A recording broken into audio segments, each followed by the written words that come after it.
Hi everyone, I'm Anveenie and welcome back to the channel. Today I have a build for you in Storybook Vale in Beanstalk Marshes. I don't know about you, but I'm not quite ready for the Christmas festive decorating just yet. Last week in the premium shop we got the new house skin of the Haunted Mansion house, which is a replica of the Haunted Mansion ride in Disney World. It is the same house we all saw on the Floating Island Halloween limited time event that just ended. As soon as I got it, I actually decided to use it for my Phantom of the Opera inspired build. We have a lot of residential types of houses and castles, but I don't think we have enough of these kind of large buildings. And this one totally looks like it could be a theater or the opera building. It is a house skin with a very large footprint. Good thing that the Beanstalk Marshes is quite spacious biome.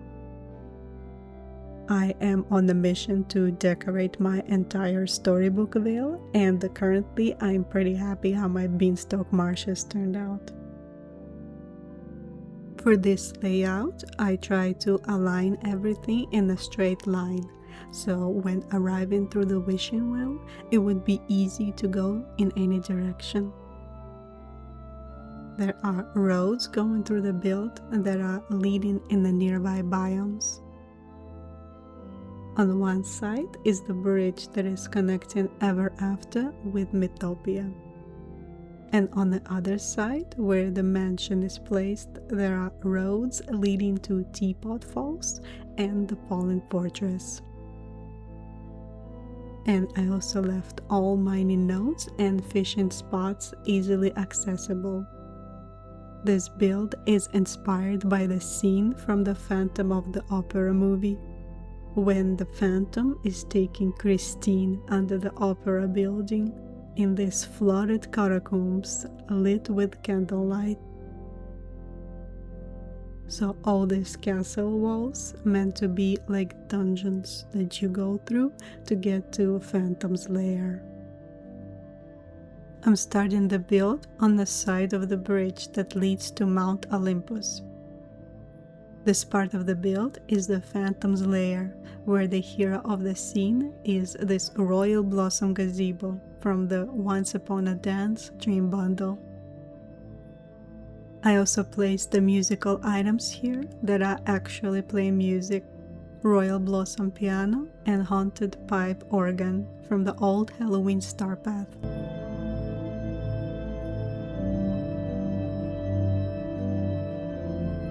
The date night exterior table is where you can have a dinner with the Phantom of the Opera himself. For the walls, I was mixing together castle wall pieces from the Night Castle wall building kit from Premium Shop and stone fences crafting items from Storybook Vale to create more interesting wall silhouettes with different height levels. I also used the stained glass greenhouse pieces from the Wishful Thinking Star Path to create passages and tunnels.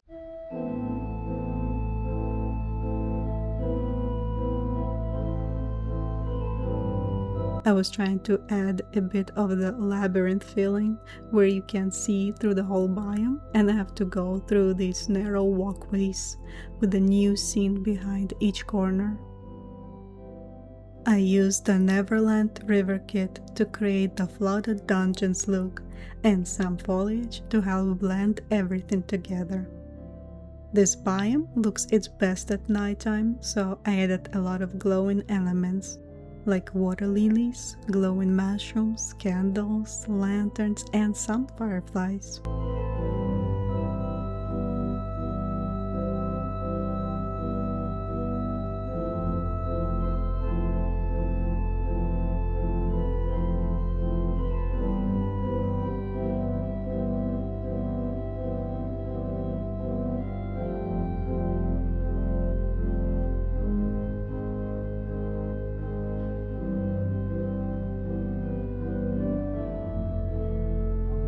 For the long tunnel part, since we can't walk on the water pieces, I added it under the greenhouse frames on each side, and the haunted armor fitted this scene perfectly.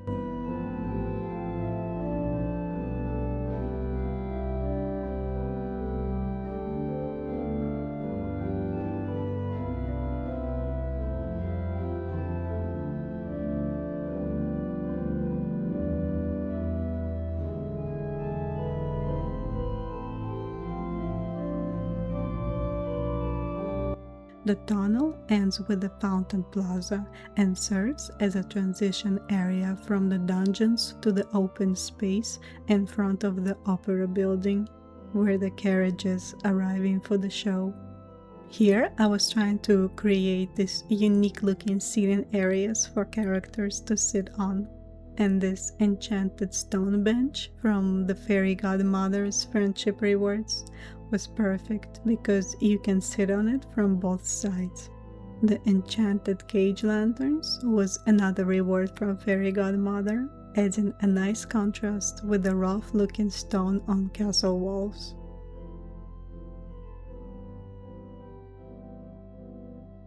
Because of the main section of this build had to be in a straight line and it started at the bridge, I had the side section of the biome left empty.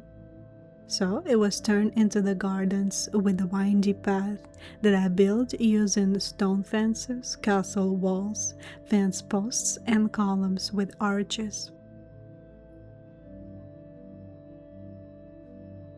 I also placed a couple luminous butterfly gazebos here. Nothing can be placed inside of it because it is one of these photo op items. Does anyone actually use them? Because I never wanted to take pictures with randomly pulled characters, not for dream snaps and definitely not for gameplay. If we could pick what characters we can spawn inside, it would be actually useful.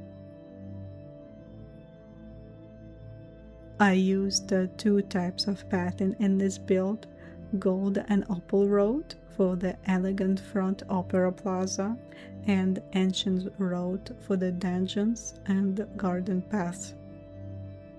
Broken cobblestone path was a nice way to blend the different paths together. And I ran out of stone again after crafting all these items. If you want to know what are the rarest and the most used resources needed for crafting items, I have another video where I made a list of these resources. In the corner of this build, I created a mixed tile path using some main street path to add a bit of a brown color to reference the mansion. This corner was left mostly for pathing to have access to the mining node.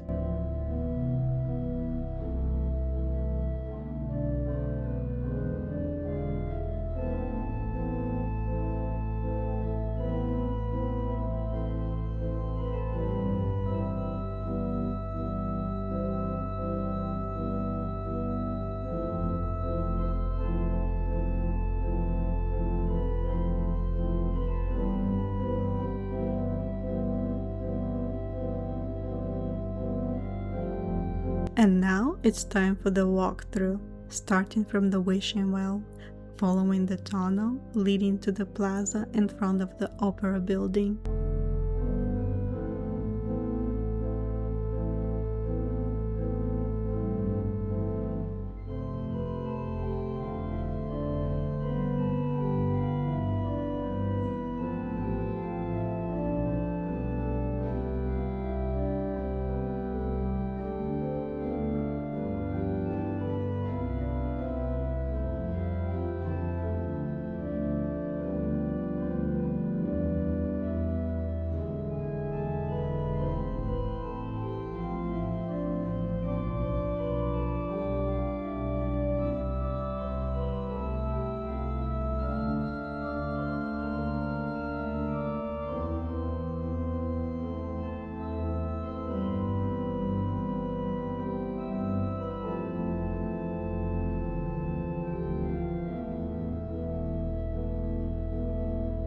Behind the building, you can access the mining nodes and head to the Fallen Fortress biome.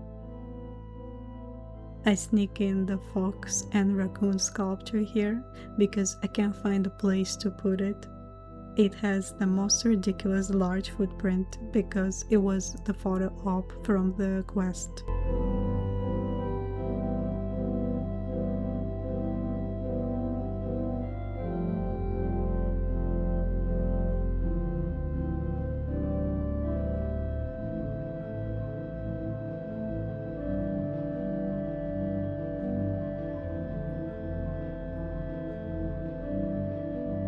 The arched garden path is starting at the Fallen Fortress entrance and leads to the Teapot Falls on the right side.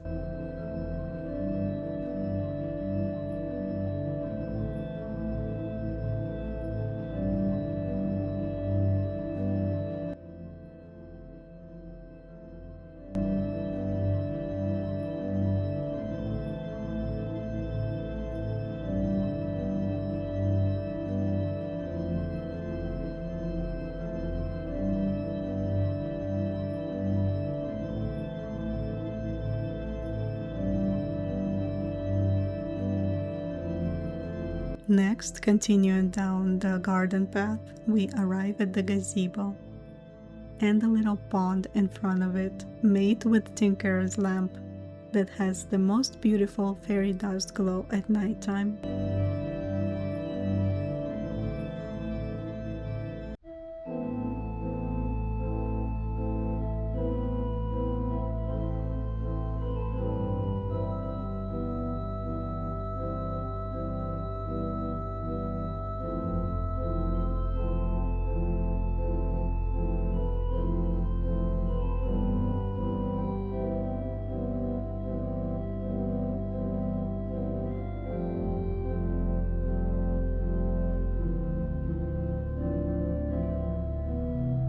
Another gazebo is placed next to this pond and the side path leading to Phantom's lair.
To get back to the well, you need to make your way through the narrow, partially flooded passages. I often find Maleficent and Hades going through here on their way to visit each other.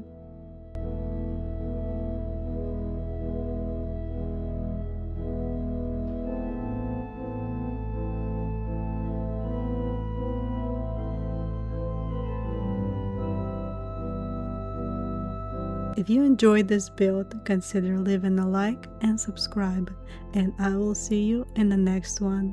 Bye everyone! And here is the cutest scene that happened when my character was sitting down when Hades and later Aurora joined me.